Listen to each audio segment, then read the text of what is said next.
بسم الله الرحمن الرحيم. اللهم صل على محمد وآل محمد وعجل فرجهم.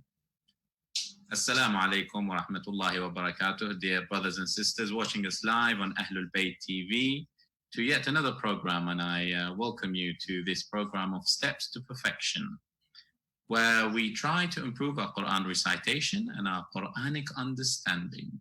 Inshallah, we will begin with the Quran recitation today, and it will be followed by some tips and advice which we could, inshallah, benefit from.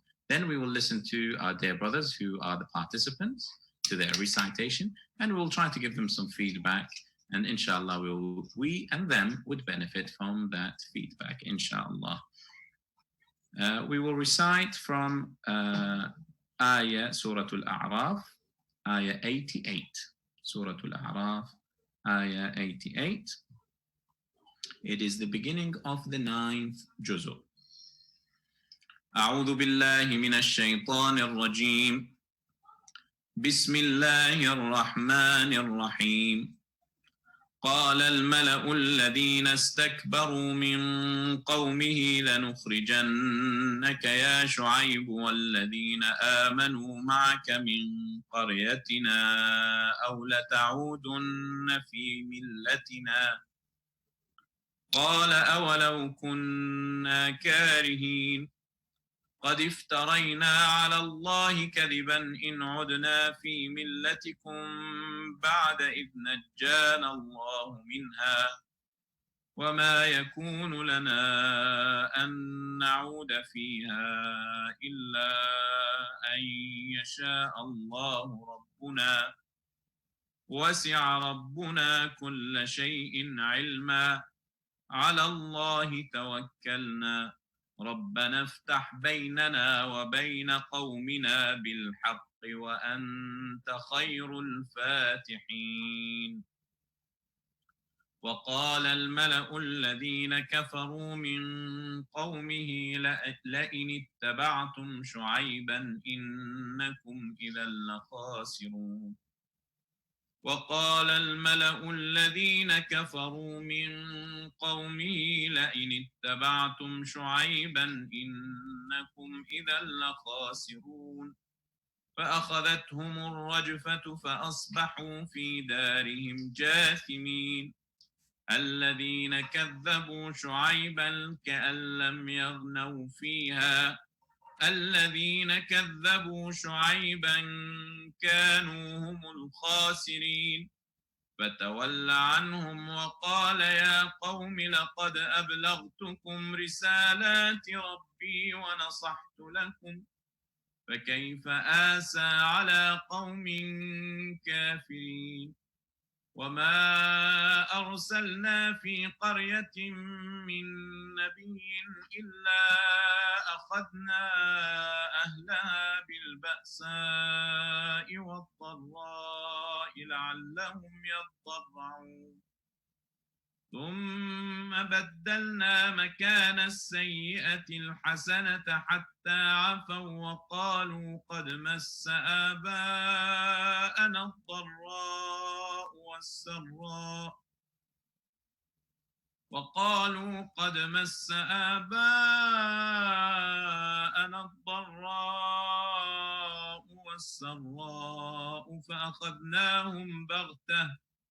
فأخذناهم بغتة وهم لا يشعرون. صدق الله العلي العظيم وصدق رسوله النبي الأمين وصدق بذلك مولانا أمير المؤمنين والحمد لله رب العالمين. اللهم صل على محمد وآل محمد وعجل فرجهم. One of the holy ayat of the Holy Quran which teaches us and gives us the manners and the instructions, albeit a very comprehensive instruction in terms of how to recite Quran in Surah Al-Muzammil. Bismillah ar-Rahman ar-Rahim. يا أيها المزمل قم الليل إلا قليلا نصفه أو انقص منه أو زد عليه ورتل القرآن ترتيلا. This ayah can become expanded to a point where it becomes the basis for all rules and principles for Quranic recitations. وَرَتِّلِ الْقُرْآنَ تَرْتِيلًا. Many would ask and would inquire, well, what does that mean and how do we? Because this is an instruction to Allah, from Allah subhanahu wa ta'ala to Rasulullah sallallahu alayhi wa alihi wa sallam. وَرَتِّلِ الْقُرْآنَ تَرْتِيلًا. Recite the Quran in a manner of tartil. Well, what does the word tartil mean? Tartil has a lot of sides and meanings and implementations. However, well, Allah wa rasuluhu a'lamu haythu yaj'alu risalata. Allahu a'lamu haythu yaj'alu risalata. And Allah wa rasuluhu a'lam. So we know that Allah subhanahu wa ta'ala knows best, and Allah subhanahu wa ta'ala has instructed and taught and given this knowledge to Rasulullah sallallahu alayhi wa alihi wa sallam and Ahlul Bayt. And this is why it would be extremely helpful and very reliable to look at the ayat and the ahadith which explain this verse. Some of the ayat are straightforward. It says, وَإِذَا قَرَأْتَ الْقُرْآنَ فَاسْتَعِذْ بِاللَّهِ. And we mentioned before that before you start the recitation of the Quran, for example, you should recite أعوذ بالله من الشيطان الرجيم and say بسم الله الرحمن الرحيم and so on. The ahadith, however, are varied.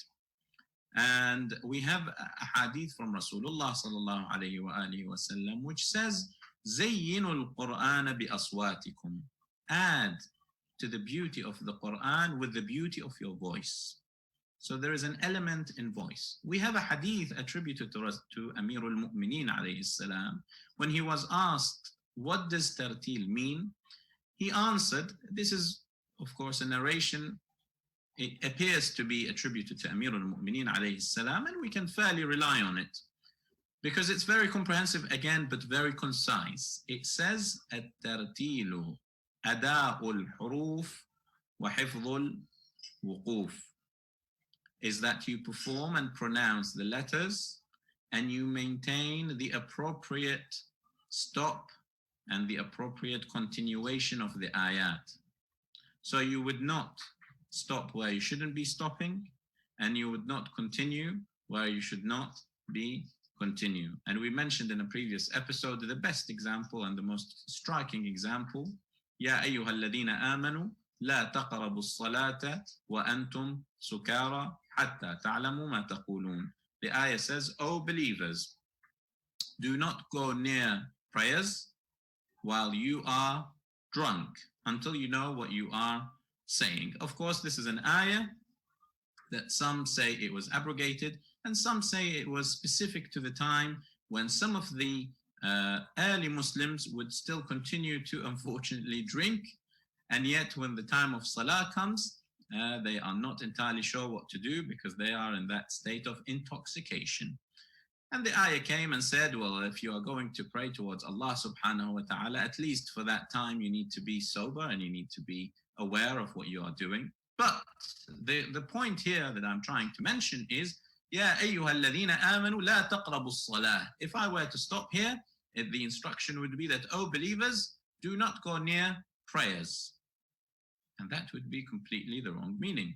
However, when we say, do not go near prayers while you're drunk, while you're intoxicated, of course the mental intoxication and the spiritual intoxication also applies to us today. So when someone is entirely overwhelmed by a work-related issue or a family issue, or or they are planning to do some embark on a large project or travel or something like this, there is a level of intoxication that one could expect from human beings.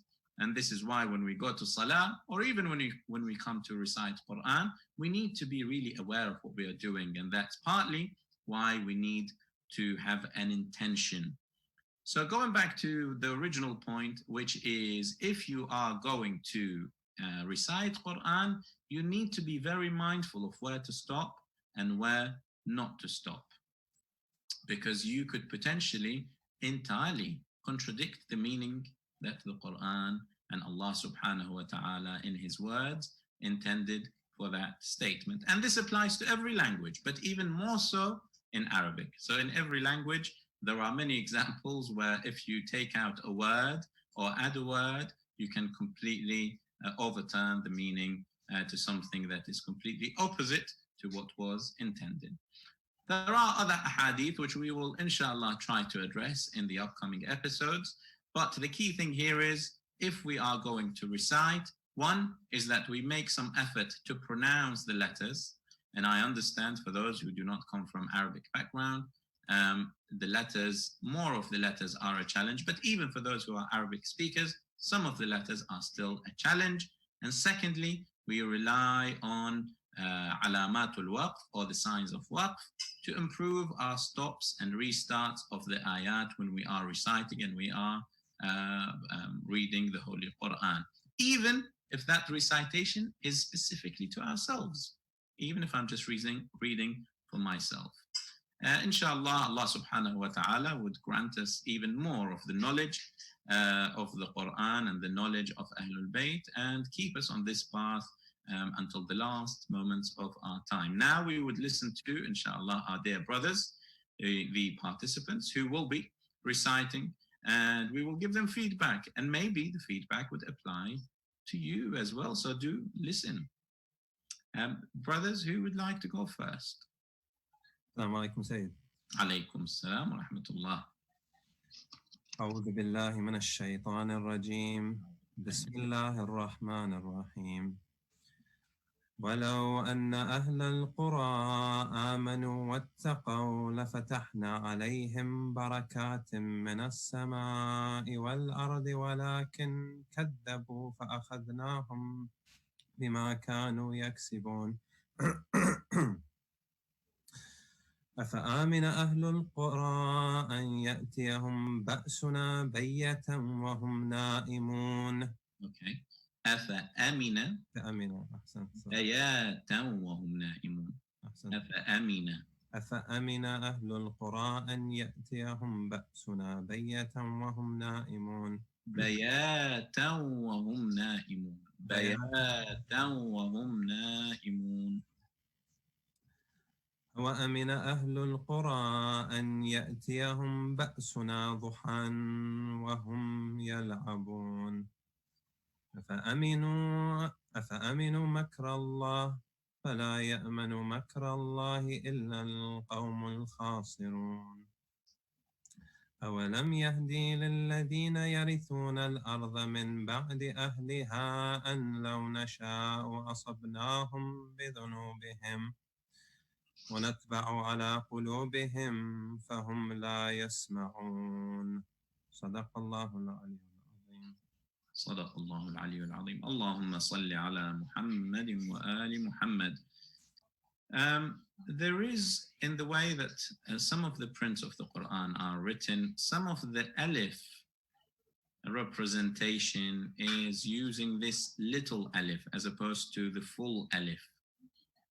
And there are many reasons for that, but the key thing here is we need to be mindful. If you see this little alif above one of the letters, then just keep looking for it, basically. If you ever see that alif, then even though it looks little, it is a full alif. Bayatan.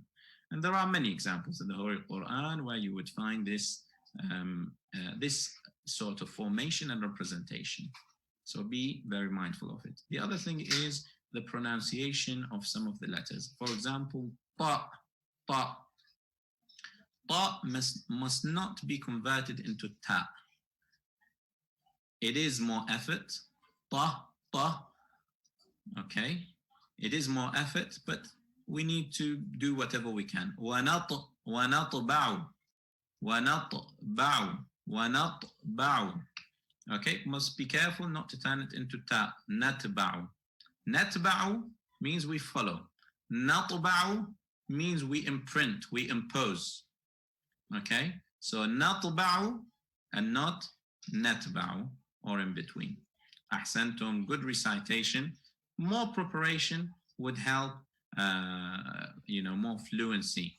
And the preparation, as we said previously, is by having the reciter, having one of the main reciters reciting the same part as you are reciting, and allow it to be in the background when you are reciting. Ahsantum. Who would like to go next? Assalamu alaikum. Alaykum assalam. أعوذ بالله من الشيطان الرجيم. بسم الله الرحمن الرحيم. تلك القرى نقص عليك من أنبائها ولقد جاءتهم رسولهم بالبينات فما كانوا ليؤمنوا بما كذبوا من قبل كذلك يتبع الله على قلوب الكافرين وما وجدنا لأكثرهم من عهد وإن وجدنا أكثرهم لفاسقين ثم بعثنا من بعدهم موسى بآياتنا إلا فرعون وملائه فظلموا بها وملئه فظلموا بها وظلموا بها. فانظر كيف كان عاقبة المفسدين وقال موسى يا فرعون إني رسول من رب العالمين صدق الله العلي العظيم. أحسنت. اللهم صل على محمد وآل محمد. Very good effort. Ahsant. Barakallahu feek. Ain. Be mindful of Ain. Again, the same topic of pronunciation. Ain. You need clear Ain. يطبع على قلوب الكافرين وما وجدنا لأكثرهم من عهد. Ain. Okay, that's one. The second is sometimes you need to recite the word letter by letter. So you don't need to kind of try to rush the letter, and that's why I get it in a, sometimes not quite right. Read it letter by letter. Ahsant. Who would like to go next? Assalamu alaikum, Sayyid. Alaykum assalam wa rahmatullah. أعوذ بالله من الشيطان الرجيم. بسم الله الرحمن الرحيم. حقيق على ألا أقول على الله إلا الحق قد جئتكم ببينة من ربكم فأرسل معي بني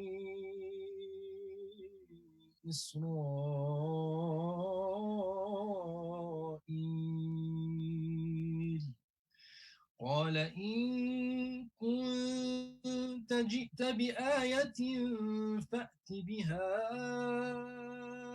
إن كنت من الصادقين فألقى عصاه فإذا هي ثعبان مبين ونزع يده فإذا هي بيضاء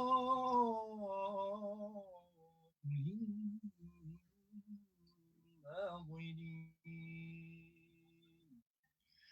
قال الملأ من قوم فرعون إن هذا لساحر عليم يريد أن يخرجكم من أرضكم فماذا تأمرون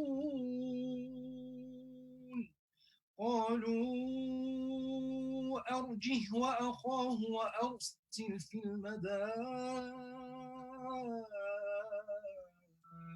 حاشرين يأتوك بكل ساحر عليم صدق الله العلي العظيم. Allahumma salli ala Muhammadin wa ali Muhammad. Very good, mashallah. Beautiful recitation. قد جئتكم بآية قد جئتكم ببينة من ربكم فأرسل. Two opposite rules within 3 words. قد جئتكم ببينة.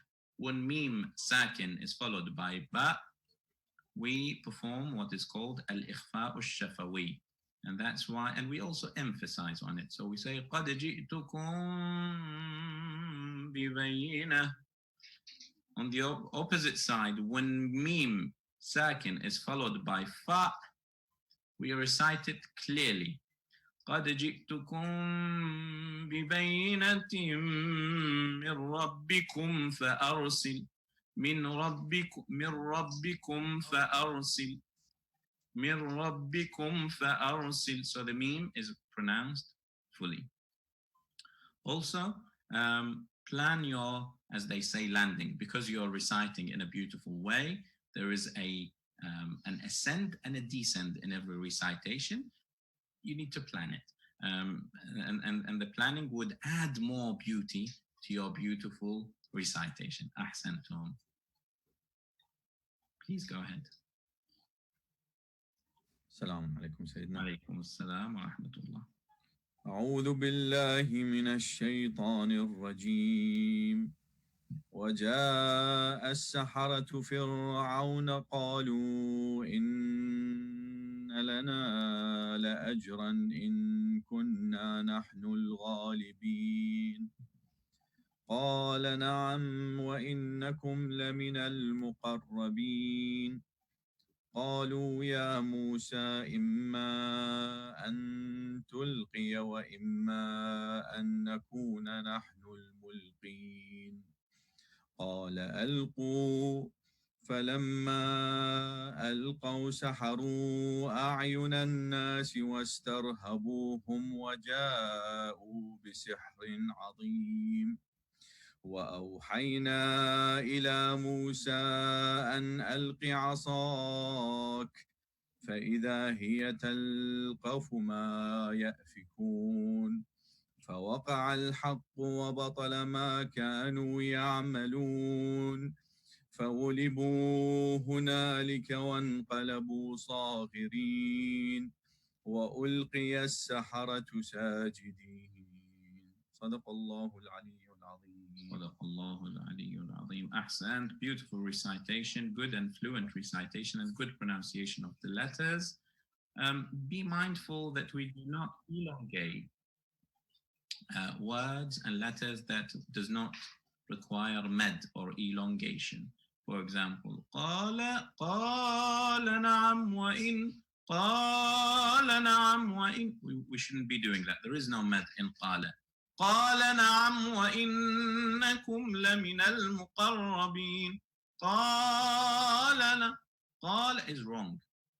The right way to say it is there is no med. قال نعم وإنكم لمن المقربين. قال نعم وإنكم لمن المقربين. قالوا يا موسى. We wouldn't say قالوا يا موسى because there is no med in there. So we should be mindful that in order to add beauty to the recitation, we must also adhere to some of these rules for clarity. The other thing is about, I think something that I've mentioned previously, and it's good to remind all the brothers. Before you embark on actually reciting something with your voice, read it with your eyes. Read it with your eyes. It doesn't need more than 1 or 2 seconds. So that same segment or statement or ayah that you are going to recite, first, give your eyes a couple of seconds before you embark on reciting it, because that will allow you to prepare your mind and prepare your eyes for the words that are going to be recited. It will give you that extra cushion when you are reading. So what you do is you glance over the segment that you are going to recite, prepare your eyes, prepare your mind for it, and then recite it. And the likelihood of you getting the words much more correct and the melody would be even more complete is greatly enhanced by doing that. So resist the temptation and the desire to embark on the recitation as soon as you come to the next ayah. Give yourself 1, 2, or even 3 seconds. It's absolutely fine. Go quiet. There's no harm in doing that. In fact, that will help your contemplation. Glance over with your eyes and then recite it. That will help you familiarize your eyes and your brain with the words that you're going to recite, and so on. Inshallah, Allah subhanahu wa ta'ala would allow us to continue the service to the Holy Book of Quran and our service to Ahlul Bayt. And may Allah subhanahu wa ta'ala accept all your Quran recitation, brothers and sisters, wherever you may be, watching us on Ahlul Bayt TV. May Allah subhanahu wa ta'ala give you even more success in being able to recite, understand, and serve the Holy Quran. As we said yesterday, if it is an opportunity to recite Quran, great. If the opportunity extends to understanding Quran, even more great. If you are able to serve the Holy Quran by printing or distributing or teaching or helping or building a center or making your house available or helping your family members or your friends or your community, then what greater honor and what greater dignity than that of being in the service of the words of Allah subhanahu wa ta'ala. Inshallah, until the next episode, I would like to ask you all, brothers and sisters, that you remember me and all the brothers and sisters across the world, especially those who are now sacrificing to fight terrorism wherever that may be, and those who are who are under the affliction and the tribulation of the various diseases. We ask Allah subhanahu wa ta'ala that with the blessings of the Holy Quran, that Allah subhanahu wa ta'ala would give victory to those who are fighting terrorism and to give recovery and shifa and quick shifa to those who are afflicted by any type of disease and illness. Until the next episode, Assalamu alaikum wa rahmatullahi wa barakatuh.